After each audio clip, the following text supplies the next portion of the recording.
Since its inception, the black press has been instrumental in the economic, social, and political development of the African American community.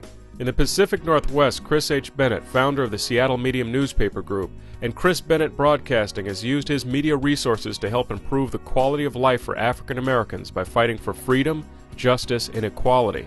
With the support of the community, Bennett's media holdings now include 4 newspapers and 4 radio stations, serving the Seattle, Tacoma, and Portland markets.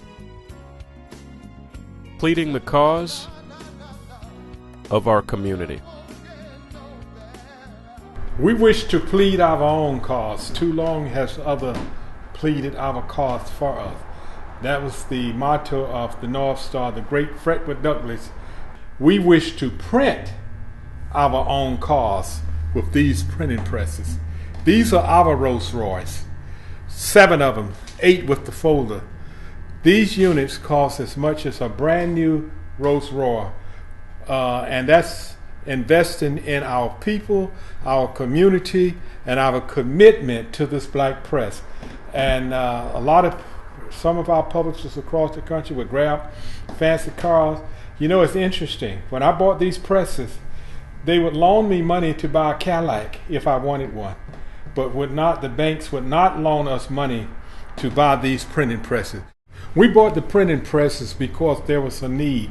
Actually, I was disrespected. I was called everything but the child of God by the printer when I complained about the production of our paper one time. He threw me out of shop. I had to eat cheese, and we was lucky enough to find a manufacturer later on, which was a blessing that the Lord blessed us, and we found somebody who would finance the press, train our people. What a blessing, what a miracle that we have from God. We didn't have a newspaper, a student newspaper in Burke County, Waynesboro, Georgia, which is a rural county and farming in central Georgia.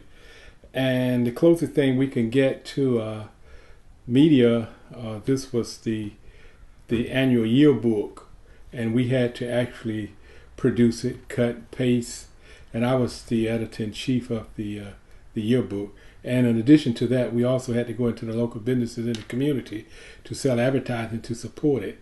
And so that's really how the ink blood, so to speak, got in my veins, and the ink got in my blood.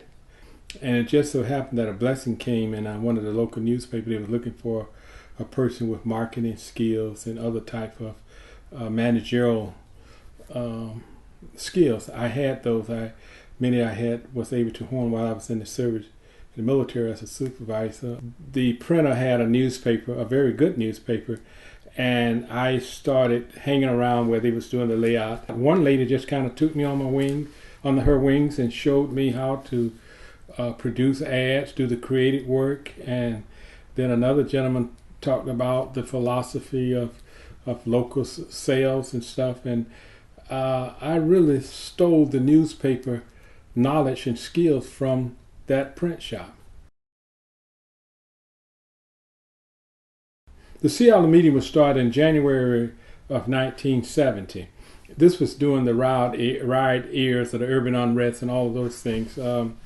My friends and business associates kept calling me and telling me, Chris, you really need to stay here and develop a professional newspaper that would respond to the need of the people.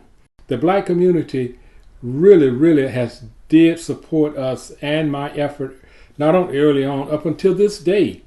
We were filling a niche, and they really did support us overwhelmingly. And so we had our community base, and then we had the major corporation base locally downtown. So that's how we started.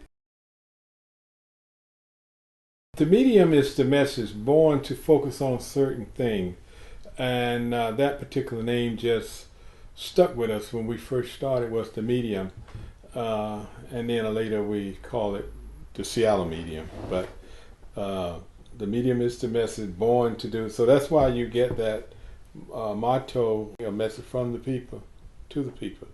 So we stuck with the medium and the message.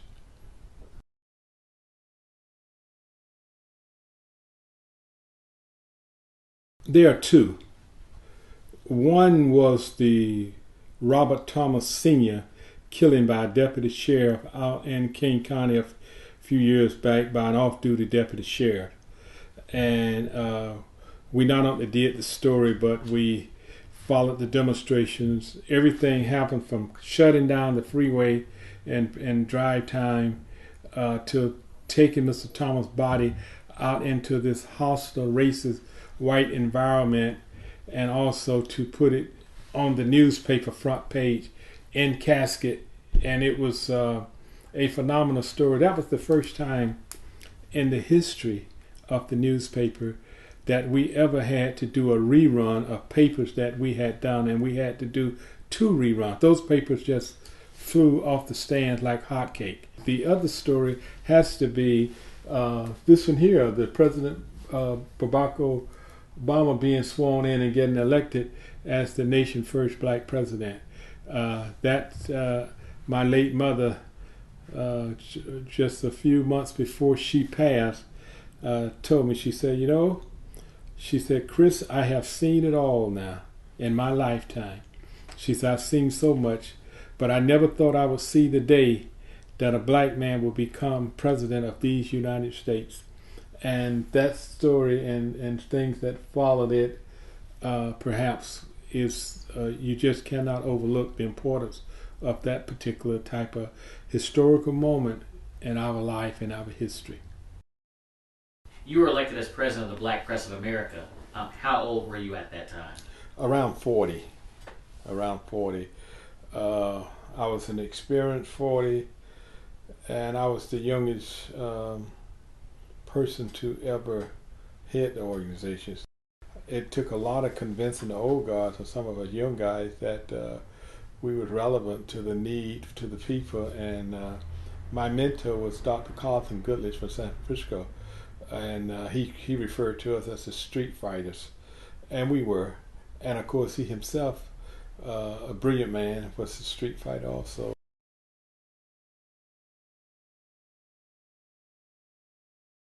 There was a lot of successes.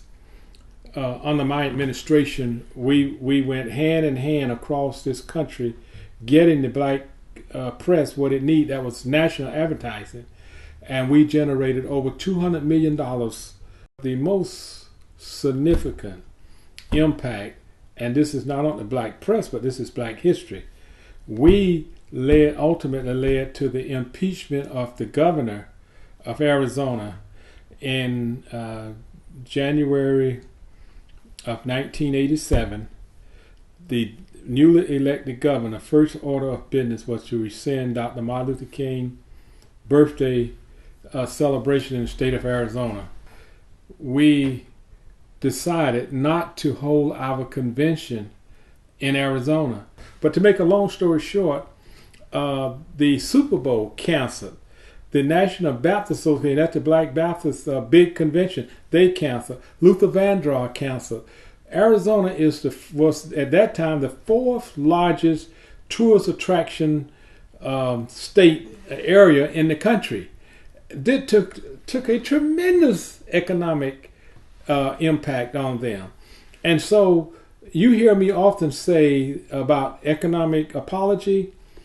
The state of Arizona was brought to their knees with that economic deal that we started. Had a domino effect, and ultimately it led to impeaching that governor and rescinding Dr. King's holiday.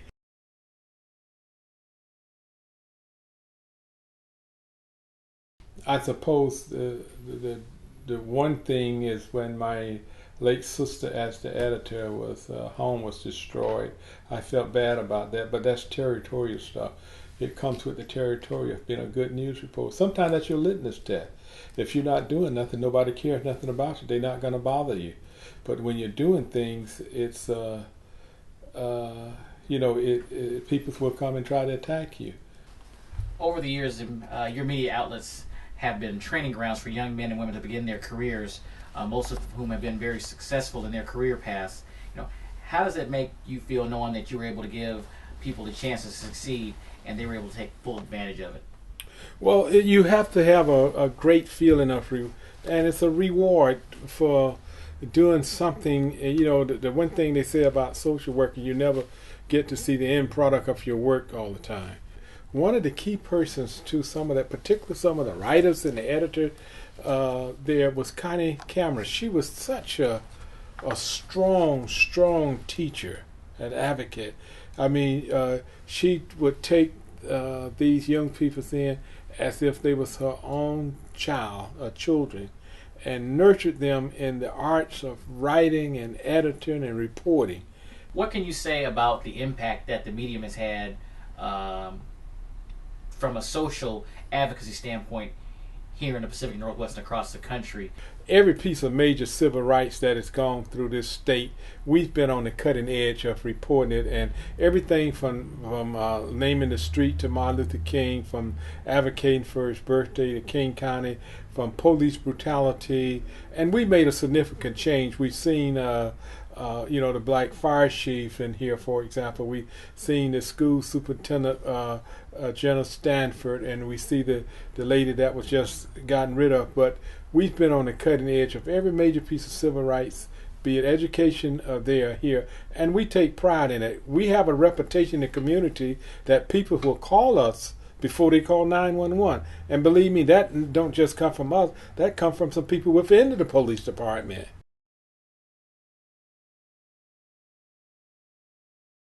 You have 3 branches of government, and you also have several branches of media. You got your marketing, your advertising, and you got your editorials and your circulation. And they have to work hand in hand to on some parts of it, but they also have to act independently of each other so there doesn't conflict. The same as the federal government with the 3 branches of government.